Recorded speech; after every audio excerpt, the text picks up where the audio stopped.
Olá, queridos alunos, tudo bem com vocês?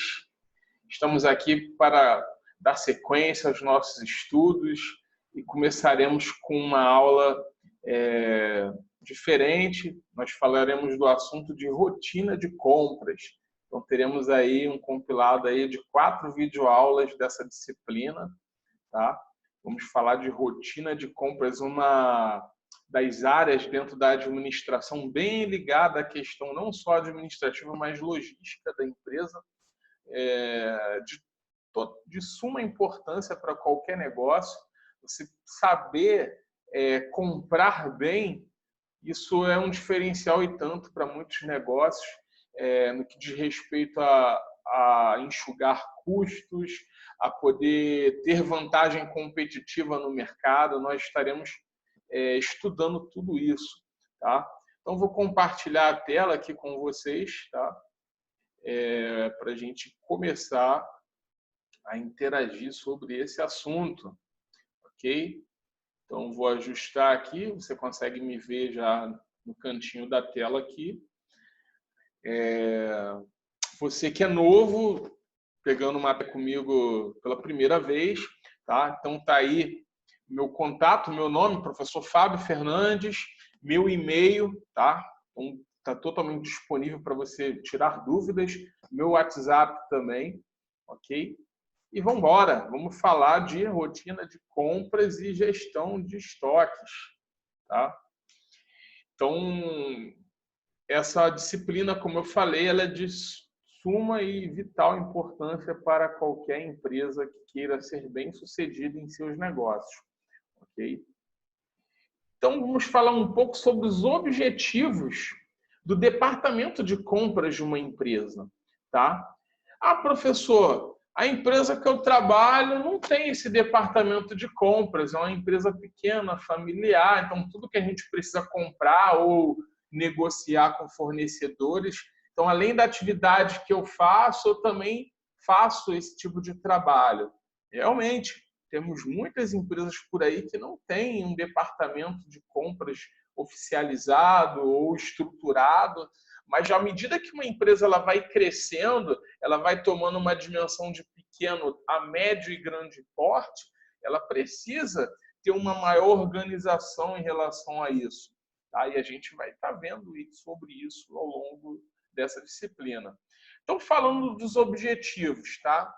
Então, o primeiro objetivo aqui que a gente pode dizer é que o setor de compras ele tem como objetivo garantir o suprimento de materiais na quantidade e no prazo exigido por qualquer usuário que solicite, tá? Então, o departamento de compras, a missão dele é realizar isso que a gente acabou de falar, trazer todo o suprimento necessário, tá? Que atenda na quantidade e prazo exigido pelos usuários que solicitam, ok? Outra questão, comprar de forma eficiente, maximizando o ganho para a empresa dentro de padrões éticos. Nós falaremos um pouco também sobre ética empresarial ao longo da disciplina, porque é um departamento um tanto conturbado. Muitas pessoas costumam se perder dentro desse departamento, tá? Porque existem muitas oportunidades ilícitas nesse ramo, tá? Então, a gente vai estar falando sobre isso também. E sempre visando comprar de forma eficiente, maximizando o ganho para a empresa, né? Em termos de custo-benefício. Terceiro objetivo, criar e desenvolver de forma permanente. Então, veja, de forma permanente, ou seja, criar e desenvolver de forma algo que tem um critério permanente e também intensivo. Um cadastro de fontes de suprimento, tá? Então, é necessário que esse setor ele mantenha um cadastro dos fornecedores, das pessoas que fornecem todo o suprimento necessário para que isso otimize tempo nas outras oportunidades de compra. Tá? E, ao mesmo tempo, que dê o quê? Garantias à empresa quanto ao fluxo de material a ser abastecido na empresa. Então, é importantíssimo também que a empresa ela tenha uma certa burocracia para cadastrar cada tipo de de empresa que seja responsável por fornecer, até mesmo para se resguardar, né? Em casos de ser lesada e você poder recorrer judicialmente. Então, tudo isso é importante. Quinto objetivo do departamento de compras: manter uma boa articulação tanto internamente nas empresas quanto com o mercado em geral, e especialmente com o mercado fornecedor dos insumos e produtos exigidos das empresas. Tá? Então, essa questão de manter um bom relacionamento, o departamento de compras ele é um departamento negociador, ele está sempre em negociação, ele vai estar sempre tentando impactar e causar os melhores resultados para a sua empresa, ok? Então, isso também é uma outra questão, manter uma boa articulação tanto internamente nas empresas quanto com o mercado em geral. E, por último, criar rotinas e procedimentos dentro dos processos de aquisição que sejam ágeis, que permitam um efetivo controle de todo o processo. Tá? Então, não é simplesmente ir lá, comprar, fazer uma notinha e aí pegar e fazer um desembolso. Então, eu tenho que criar um mecanismo seguro, que gere um registro, ok? Para que a gente não tenha possíveis anomalias nesse sistema. Tá? E que de forma que seja com agilidade do processo. Tá? É necessário ter controle, ok? Porque se as pessoas têm autonomia de comprar em nome da empresa, ela tem que registrar isso de alguma forma para não deixar brechas de desvio, por exemplo, de verbas e dinheiro da empresa, ok? Por isso a importância. Então, vamos falar um pouco dos conceitos sobre o departamento de compras. Falamos dos objetivos que ela atende.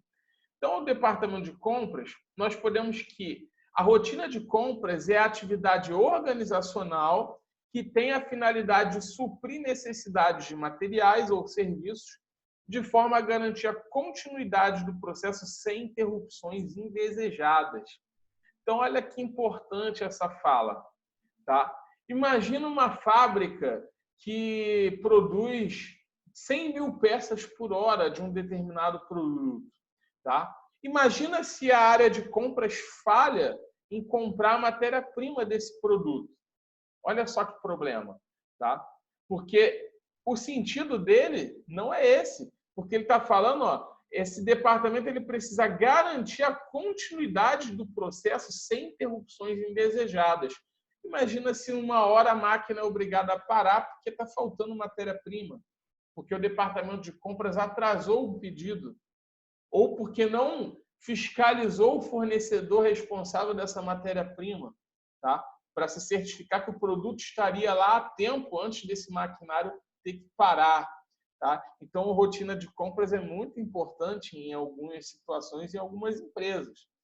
A função de compras é definida como a obtenção dos recursos necessários à empresa, pelo melhor preço, na melhor quantidade, no tempo certo, no lugar certo e observando as exigências de qualidade.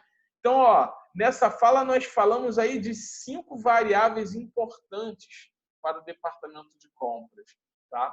Então, melhor preço, melhor quantidade, tempo certo, lugar certo e observando exigências de qualidade. Ou seja, o setor de compras sempre levará em conta as seguintes variáveis: preço, quantidade, tempo, lugar e qualidade. Então, sempre o departamento de compras, ele quando vai definir qual é o melhor fornecedor, qual é a melhor opção de compra em determinado lugar, invariavelmente, ele sempre vai analisar qual o melhor preço, qual é o melhor preço do mercado, mas, ao mesmo tempo, esse preço pode ser mais barato, mas é a mesma quantidade que o concorrente. Ele entrega no mesmo tempo que eu preciso. Esse concorrente é mais barato, mas ele demora 10 dias úteis para me entregar, enquanto o outro é um pouquinho mais caro, mas amanhã está aqui. Então, o que vale mais a pena? Então, não é só o preço que eu devo avaliar, eu também avalio o tempo, o lugar, ou seja, a localização, quanto mais próximo esse fornecedor está de você, mais rápido você vai ter o seu produto, tá? Então, a localização, o lugar também é uma variável importante a ser considerada. E também a questão da qualidade. Tá? Muitas vezes você vai pagar mais barato, mas a qualidade é inferior. Será que vale a pena? Isso não vai se refletir no produto da minha empresa? Tá? Então, a qualidade também tem que ser avaliada. Beleza? Levando em conta essas 5 variáveis destacadas, as empresas sempre tomarão decisões a respeito das melhores opções de compras para abastecer o que seja necessário às operações do negócio. Então, ou seja, uma empresa, ela sempre que ela visar a melhor opção dentre todas que respeite essas 5 variáveis, com certeza sempre será a melhor decisão. Tá? E isso vai ajudar na operação do negócio de forma geral. Para tanto, se faz necessário de que o setor de compras tenha uma padronização, uma espécie de documentação formal para que seja registrado essas ações no processo que chamamos de ordem de compra, tá? A nossa famosa OAC. Então, toda vez que você ouvir essa sigla numa empresa, abre uma OAC para mim, por favor. Se trata de uma ordem de compra, um pedido de compra que qualquer departamento possa abrir num sistema pedindo ou solicitando qualquer tipo de material ou serviço ao departamento de compras. Tá? Cada ordem de compra deve ser suportada por uma requisição de material que é solicitada pelos departamentos que envolvem o material e devidamente aprovada por pessoas autorizadas. Então, sempre vai ter alguém que vai ser autorizado e vai ter um limite do que ela pode pedir ou abrir em termos de ordem de compra, e sempre vai ter alguém superior a ela responsável por aprovar ou não esse pedido, tá? Para poder ter uma segurança nessa questão, ok? E exceções a essa regra devem ser expressamente aprovadas por escrito pela diretoria. Vou dar um exemplo para vocês. Digamos que eu sou uma pessoa, eu sou um assistente administrativo e que eu atuo na área de faturamento. E aí eu começo a olhar lá no almoxarifado e identifico. Está precisando pedir toner e papel A4, porque daqui a pouco a gente não vai ter como tirar notas fiscais. Tá? Então, eu vou ter uma autorização no sistema para abrir uma ordem de compra pedindo esse material de escritório, no caso. Tá?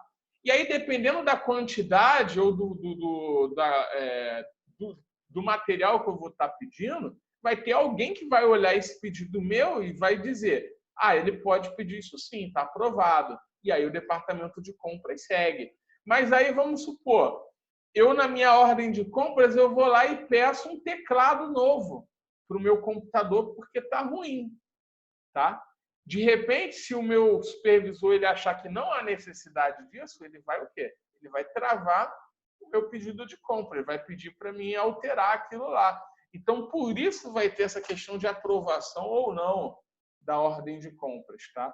Porque muitas vezes as pessoas vão acabar pedindo coisas supérfluas ou que saem do orçamento da empresa, tá? Por isso entra essa questão de ordem de compra para dar uma segurança e uma autonomia maior ao processo de rotina de compras. Beleza, gente? Alguma dúvida? Se ficar dúvida, me mandem mensagens no WhatsApp ou um e-mail. Beleza? Seguindo, a autoridade de assinar uma OC ela deve estar formalizada e obedecer a limites de valores, conforme níveis hierárquicos de acordo com a determinação da diretoria. Então, um exemplo. Vamos supor que eu, naquela mesma linha de raciocínio, lá no faturamento, eu posso abrir ordem de compras, mas os pedidos que eu faço não podem exceder, por exemplo, a R$1.000 em material, segundo o meu cargo. Se há uma necessidade de fazer um pedido grande que gere um valor, aí, por exemplo, superior a R$5.000, essa ordem de compra eu não posso abrir. Só o meu supervisor poderia abrir. Então, até essa questão de acesso no sistema, tá? Vai obedecer a limites de valor e categorias de materiais, onde cada departamento poderia pedir. Por exemplo, se eu sou do faturamento, eu posso pedir esses itens que eu mencionei. Mas eu não posso pedir, por exemplo, óleo de máquina, ferramentas lá para almoxarifado. Por quê? Porque eu não sou desse setor. Mas aí a pessoa, por exemplo, se existe um almoxarife, esse cara já poderia ter autorização de pedir esse material.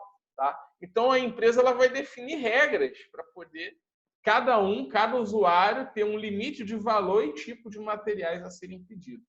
Ok? Então, uma ordem de compra nunca deve ser emitida após o fato ter se consumado, ou seja, após a compra já ter sido efetuada. Isso também acontece, tá? Esse é o certo, mas infelizmente por aí acontece muita coisa errada.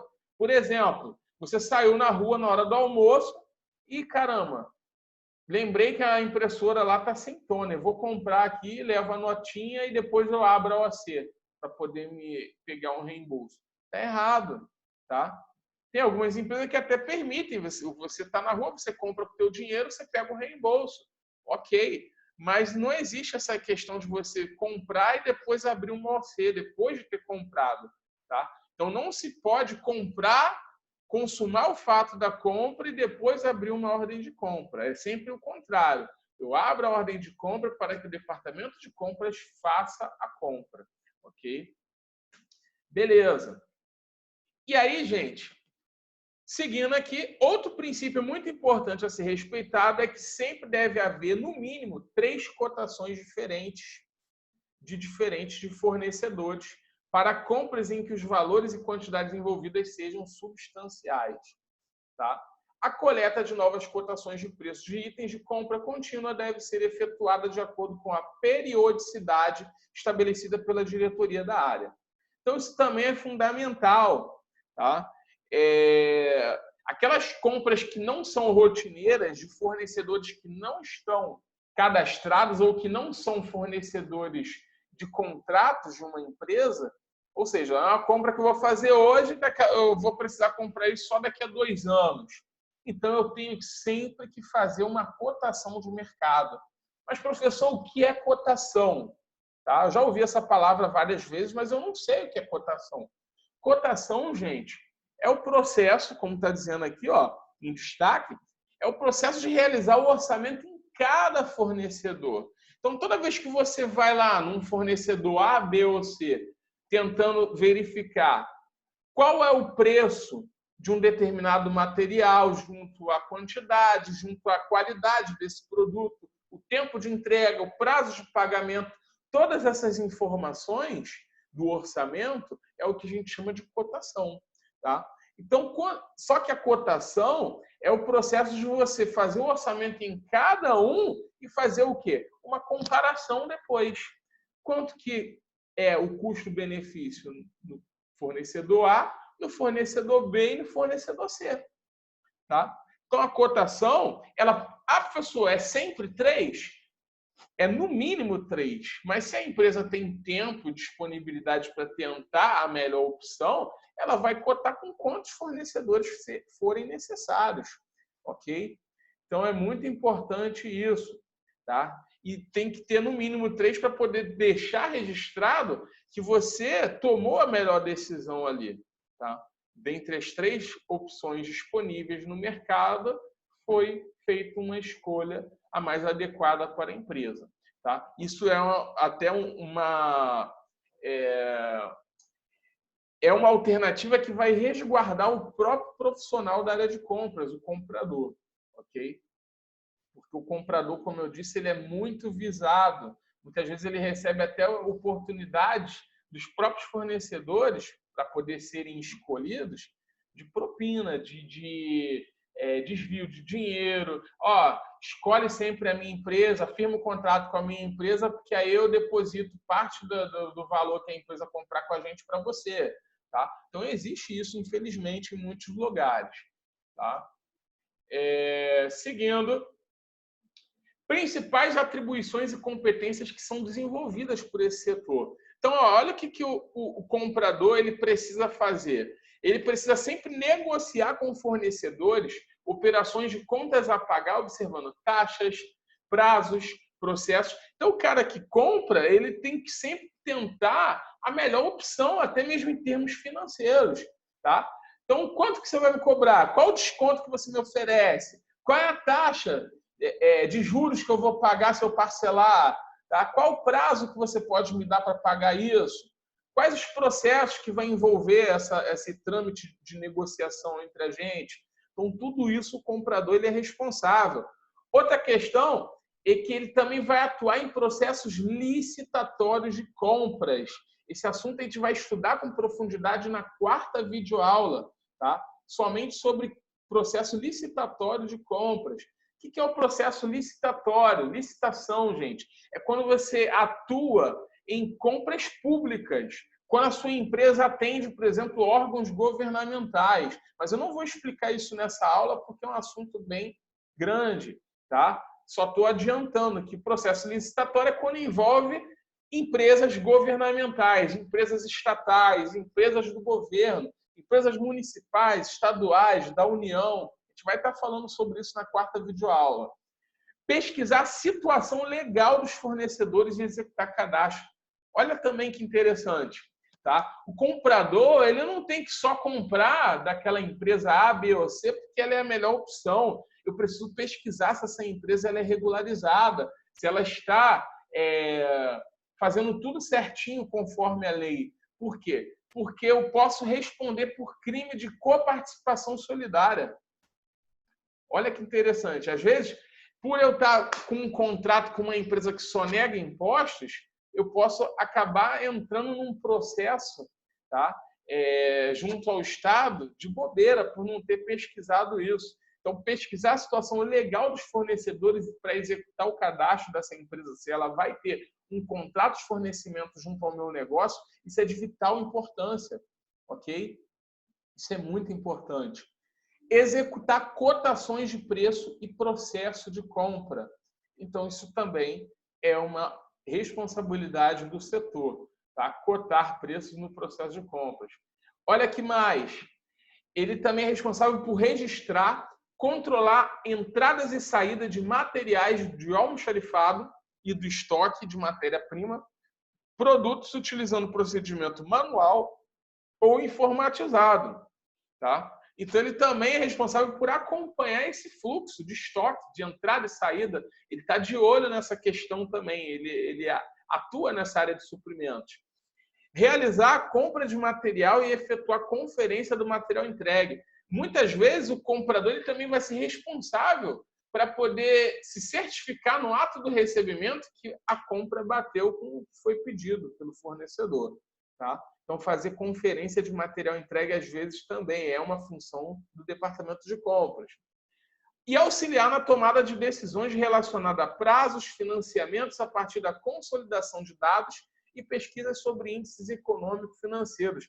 O comprador ele também é um cara que tem que ficar antenado no mercado financeiro, na alta, na baixa do dólar, da bolsa de valores, porque dependendo da empresa, isso depende. Exemplo, se eu sou uma empresa, se eu trabalho numa empresa que ela atua no ramo de importação, toda vez que o dólar tem queda, é a hora de eu comprar, e comprar mesmo, de fazer estoque, se eu tenho a prevenção que esse dólar vai subir novamente, tá? Porque se o dólar cai, o meu real valoriza, e aí o meu dinheiro ele vale mais. Então, se eu compro lá de fora, eu importo mercadoria no dólar, para mim eu vou estar tendo ganho, ok?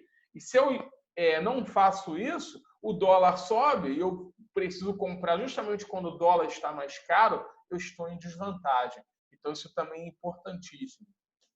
Beleza? E aí, gente, para poder a gente já seguir para o final dessa videoaula, a gente vai falar sobre os tipos de negociadores que atuam no departamento de compras. Primeiro, eu vou falar do tipo de negociador controlador. E talvez muitos vão se identificar com esses perfis, tá? Então, a gente vai falar de 4 perfis diferentes de negociadores. Primeiro perfil, controlador. É aquele cara que, nas ações dele, ele é decidido, ele é eficiente, ele gosta de assumir risco, ele é competitivo, tá? Pontos positivos. O controlador, o perfil controlador, ele é decidido, ele é eficiente, ele é rápido na decisão dele, ele é objetivo e assume riscos. Para obter apoio, ele confia na eficiência dele, ele em trabalho feito a tempo e a hora, valoriza resultado e cumprimento de metas. Então, o controlador ele é um cara extremamente eficiente, tá? Ele faz tudo muito bem feito. Só que qual é o ponto negativo? Geralmente esse tipo de perfil é uma pessoa geralmente muito exigente, muito crítica, impaciente, insensível, mandona, sob tensão, numa situação de tensão. Ele é uma pessoa que, se precisar, ele ameaça, ele impõe, ele é meio tirânico, tá? Ele muitas vezes precisa aprender um pouco de humildade, escutar as pessoas, tá? Então, ela é uma pessoa muito autossuficiente, um perfil controlador, tá?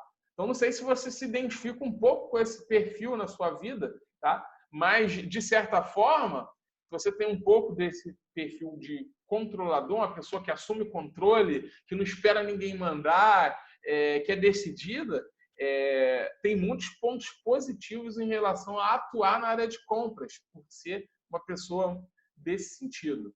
Tá? Outro perfil, gente, é o apoiador. O que é um perfil apoiador? É uma pessoa que geralmente ela é amável, prestativa, precisa de aceitação e tende a fugir do conflito. Podem prometer coisas e não cumprir. Tá? Então, são pessoas que estabelecem bons relacionamentos. Tem gente que tem facilidade em se relacionar com as pessoas. Geralmente, essas pessoas tendem a ser apoiadoras. Então, se precisar, eu te ajudo. Eu sou uma pessoa que, estou aqui por precisar. Então, é um apoiador. Então, o ponto positivo é esse. É uma pessoa que é amável, é compreensiva, ela joga para o time, ela sabe trabalhar bem em equipe. Boa ouvinte, prestativa. Ela, para obter apoio, ela faz amizades, busca harmonia, valoriza a atenção que recebe, ela gosta de ser aceita pelas pessoas. Mas, em contrapartida, quais são os pontos negativos? Tá? Quando a pessoa ela é assim, ela não gosta de atrito, muitas vezes. E muitas vezes, quando você atua nesse tipo de setor, você não pode ser amiguinho de todo mundo toda hora. Tá? Então, tem esse outro lado extremo. Tá? Muitas vezes você tem que ser profissional, você não pode ser amiguinho o tempo todo. Tá? Então, perde tempo, evita conflito, é levado na conversa, é ineficiente, sob tensão, finge concordar, sabota, não se manifesta. Ela precisa aprender mais sobre autodeterminação, fixar metas. Tá? Então, aquela pessoa que é apoiadora, muitas vezes, na frente da pessoa, ela vai sorrir, ela vai falar, não, a gente dá um jeito. Mas ela sabe que não tem como dar um jeito sobre aquilo, fica enrolando. Ela não é direta ao ponto, que ela não quer desagradar a outra parte. Então, isso é negativo no apoiador. Beleza? Então, já vimos controlador e o apoiador, que é totalmente o oposto. Tá? Então, o controlador, ele não interessa, ele não quer ser amiguinho de ninguém. Tá? Ele é profissional ao extremo. Então, tem uma certa negatividade, tá? E o apoiador tem esse lado positivo de manter um bom relacionamento, que é importante para o setor, manter bom relacionamento com as pessoas, mas você não está ali para ser amiguinho o tempo todo. Tá? Você está defendendo os interesses da sua empresa. Próxima é o catalisador. Aí eu pergunto, quem é catalisador aí? Catalisador tem o lado positivo também, mas também tem lados negativos. Tá? Esse tipo, ele é um tipo ávido por reconhecimento. Se seus interesses são contrariados, eles se mostram inconstantes. Isso é típico de vendedor. O vendedor ele é muito catalisador. Tá? Sabe o que é o catalisador? Catalisador, se eu fosse substituir essa palavra por um outro sinônimo que facilitasse o entendimento de vocês, eu usaria a palavra oportunista. Tá? Uma pessoa catalisadora, ela é uma pessoa oportunista. É aquela pessoa que enxerga as oportunidades. Tá? Então, olha só, o que é o oportunista? Ponto positivo. Ele é criativo, empreendedor, entusiasmado, estimulante, persuasivo. Para obter apoio, usa suas habilidades sociais e novas ideias. Valoriza receber cumprimentos e conhecimento. Traduzindo, gente, tá? Isso é positivo, com certeza. Tá? Mas sabe o que é o catalisador, o oportunista? É aquele famoso nó cego que trabalha com você. Você é um nó cego? Tá? O que é esse nó cego? Já viu aquele cara que ele, na hora do trabalho, ele cruza os braços, ele faz corpo mole, ele não é aquele cara que executa, ele trabalha muito. Tá? Tem muita gente que é assim. Mas na hora que ele enxerga a oportunidade de mostrar serviço, esse cara ele tem uma capacidade criativa de fazer algo que vai impressionar o chefe dele. Tá? Eu tenho certeza que você já viu isso. Aquele cara que, tipo, o cara é nó cego mesmo, ele é enrolão, ele nem trabalha tão bem assim. Mas aí, na hora que precisa mostrar serviço, o cara tem uma ideia que surpreende o chefe e que, enfim. E aí ele recebe aquele famoso tapinha nas costas. Você é o cara e se dá bem. Você pode perceber que a maioria das pessoas, muitas vezes que são promovidas, eles têm esse perfil, tá? Então, um dos segredos aí de crescer, tá, é ser um pouco catalisador. Não adianta você arregaçar a manga e trabalhar demais e não parar para pensar em ideias criativas de surpreender e estimular pessoas e encantar as pessoas à sua volta, tá? Mas pontos negativos do catalisador é que ele é superficial, ele é exclusivista, impulsivo, inconstante, tá? É uma pessoa enrolona, tá? Ela precisa aprender muito sobre autodisciplina. Geralmente ele não é disciplinado, ele é desorganizado ao extremo. Você vai na mesa de trabalho de uma pessoa catalisadora, tá? Você vai ver a bagunça que ela não é nada organizada, tá? E aí vem o oposto, tá? A pessoa organizada é o analítico, tá? Tem muitos analíticos. São muito organizados, ponderados, planejadores, podem ser teimosos, querem mais informações, o que os tornam indecisos. Tá? Então, analítico, muitas vezes, é aquele famoso nerdão da empresa, o nerd, o chatão.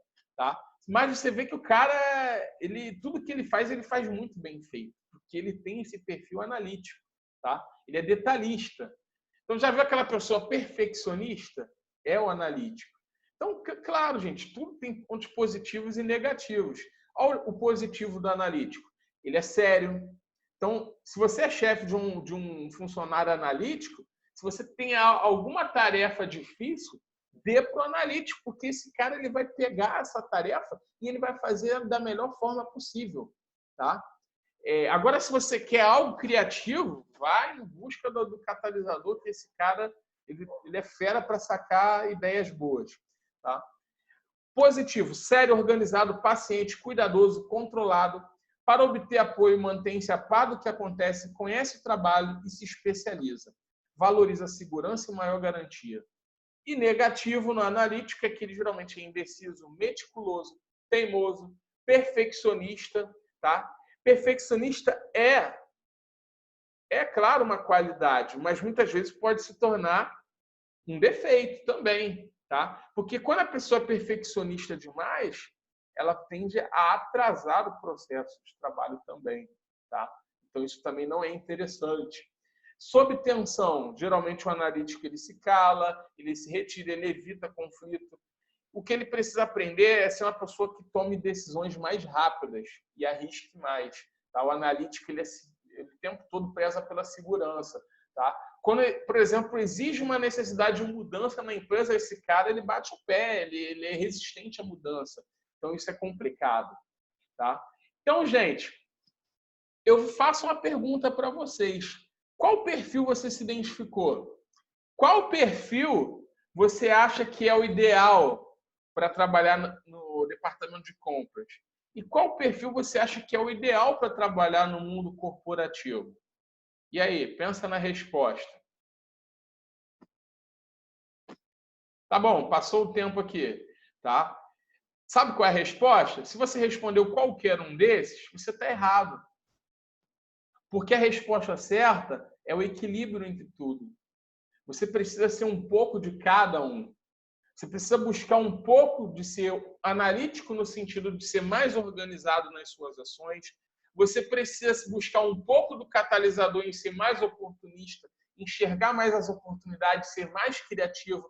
Você precisa ser um pouco de apoiador para poder estabelecer bons relacionamentos, ser uma pessoa que tenha facilidade em lidar com as pessoas, e você precisa ser um pouco de controlador no sentido da eficiência, de ser uma pessoa decidida, que seja rápido em assumir riscos e também tomar decisões, tá?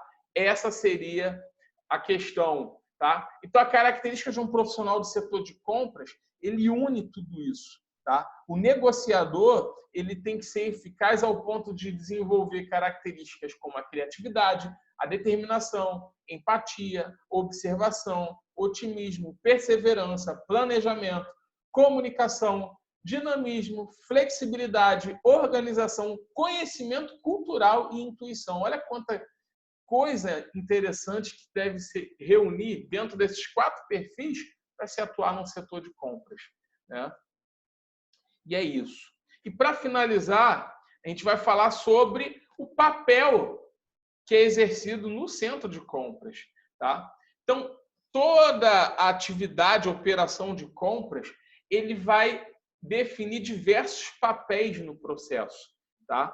Papéis esses que começam pelo iniciador, tá? O iniciador é sempre aquela pessoa que identifica a necessidade de compra, tá? Então, desde o momento que alguém, por exemplo, eu atuo no faturamento, eu vejo no almoxarifado que precisa comprar toner e papel para a impressora. Desde o momento que eu identifico essa necessidade, eu estou exercendo o papel de iniciador do processo, tá?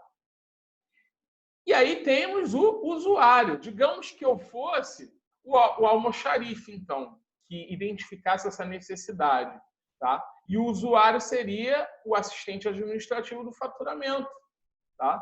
Então, o almoxarife iria identificar a necessidade e o usuário seria a pessoa que usa, a pessoa que trabalha no setor de faturamento, tá? E muitas vezes esse próprio usuário, ele poderia falar para o almoxarife: e aí, como é que está aí o material aí para poder usar aqui no faturamento? Tá? Ele pode exercer também o papel de influenciador, afetando a decisão de compra, tá?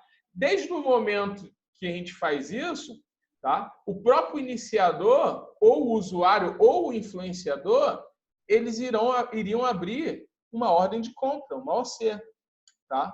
E aí entra o papel do comprador, tá?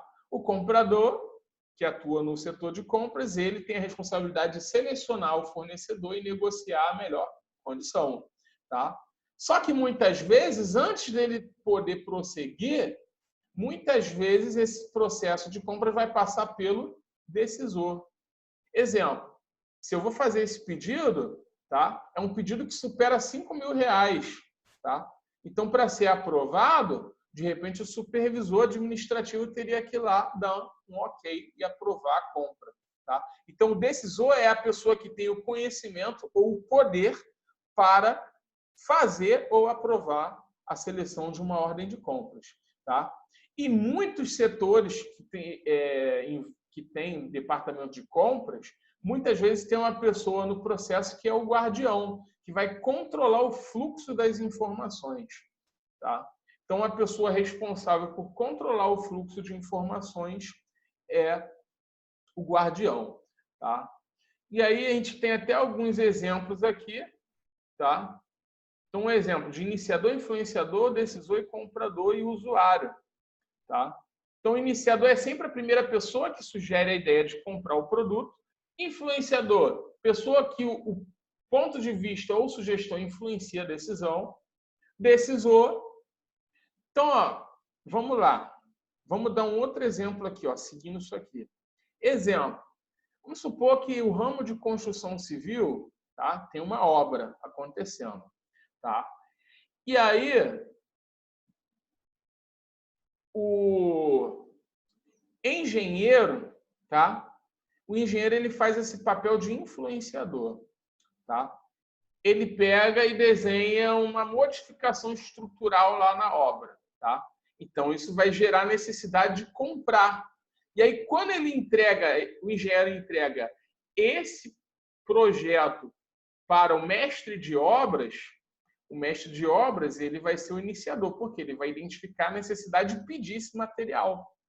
Tá? Então, o engenheiro influenciou para que, devido à modificação na obra, o engenheiro influenciou para que o mestre de obra iniciasse o pedido, tá, de material.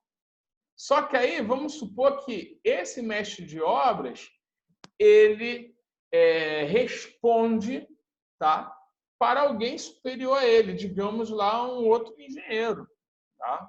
Ou um gerente de infraestrutura, por exemplo. Tá?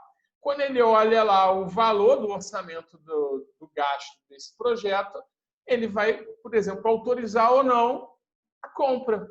Uma vez que ele autoriza esse decisor, o comprador ele vai fazer a compra. E quem seria o usuário?